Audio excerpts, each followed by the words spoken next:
Hi అండి, ఎలా ఉన్నారంతా? బాగున్నారా? Welcome to my channel. నేను టమాటాలు, ములంకాయలు, బంగాళదుంపలు, కోడిగుడ్డుల కూర వండుతున్నానండి. కలగూర గంపలాగా మొత్తం అన్నీ వేసి చాలా బాగుంటుంది. ముందు రోజుల్లోనైతే మా అమ్మమ్మ అప్పట్లోనైతే ఈ వరి కోతలు, వరి మూతలు, నూర్పులు అవి ఉండేటప్పుడు ఇలానే వండేవారు. ఎందుకంటే ఎక్కువ జనాలు వస్తే గుడ్లు అవి సరిపోకపోతే ఇవి కూడా సైడ్ డిష్గా వేయొచ్చు అనేసి చాలా బాగుంటుంది.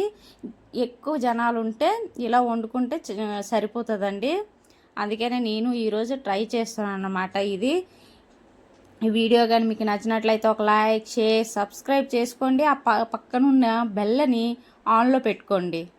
ఇగోండి, దానికోసమని గుడ్లు వేపుకొని నేను బాగా ఎర్రగా వేపలేదు. నిజానికైతే బాగా ఊర్లో అయితే బాగా ఎర్రగా వేపకపోతే ఏంటి గుడ్డే వేపలేదు ఇది బాగా అంటారు.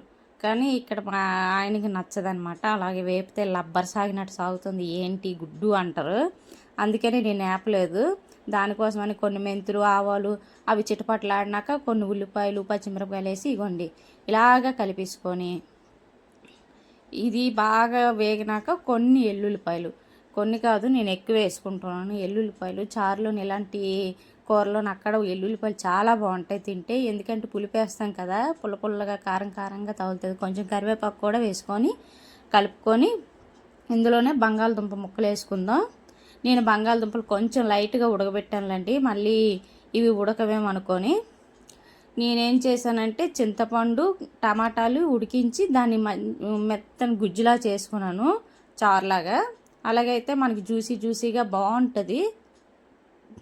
ఎప్పుడైనా మీరు ఈ కూర ట్రై చేయకపోతే ట్రై చేయండి, చాలా బాగుంటుంది. 2 పూటలకి సరిపోతుంది.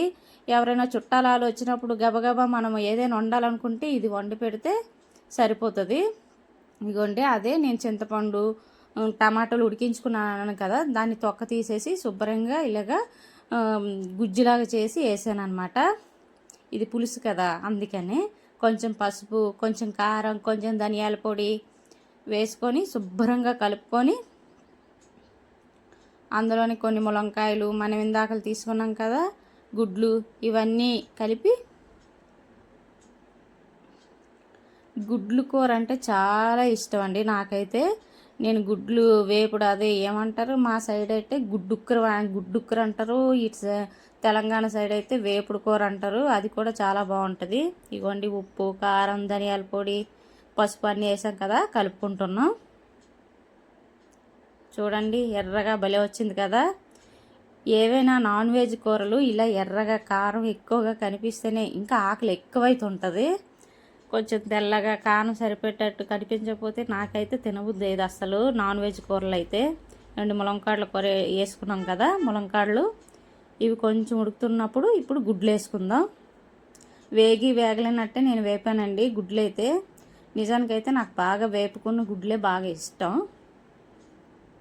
ఇవి కూడా వేసుకొని ఇప్పుడు కొంచెం నీళ్ళు పోసుకొని ఒక్క 2 నిమిషాలు మూత పెట్టుకుంటే మన కోడిగుడ్లు, ములంకాయ, బంగాళదుంప కూర రెడీ.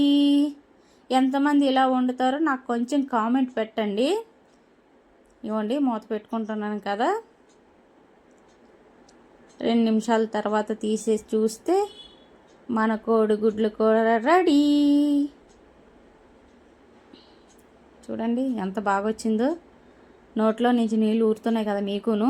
అర్జెంటుగా కోడిగుడ్లు తెచ్చి చేసేసుకోండి. కొంచెం కూర చాలా బాగుంటుంది.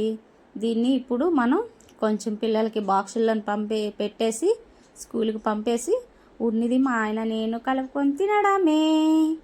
వేడి వేడి అన్నంలో కోడిగుడ్ల కూర. ఇగోండి లాస్ట్ ఫైనల్ కొత్తిమీర వేసుకొని కలుపుకొని ఇంకా దించేసి పిల్లలకి బాక్స్ సర్దేద్దాం.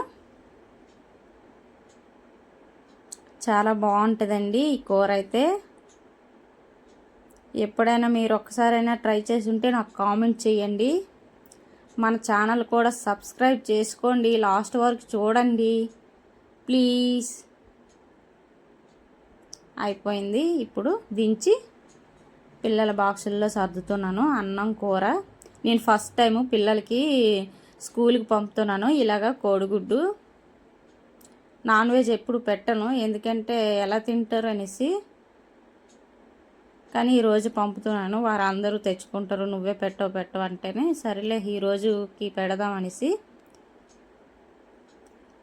ఇవ్వండి బాక్సులు రెడీ. ఈ వీడియో కానీ మీకు నచ్చినట్లయితే ఒక లైక్, షేర్, సబ్స్క్రైబ్ చేసుకోండి ప్లీజ్. ఇవి మా హిమేష్కి బంగాళదుంపలు అంటే చాలా ఇష్టం, అందుకే వాడికి బంగాళదుంపలు ఎక్కువ వేస్తున్నాను. కోడిగుడ్డు అన్న కూడా ఇష్టమే. నేను ఎప్పుడు వండినా వాడి కోసం 2 కోడిగుడ్లు వండుతాను. నేను ఎప్పుడు 2 కోడిగుడ్లు వండుతాను మా హిమేష్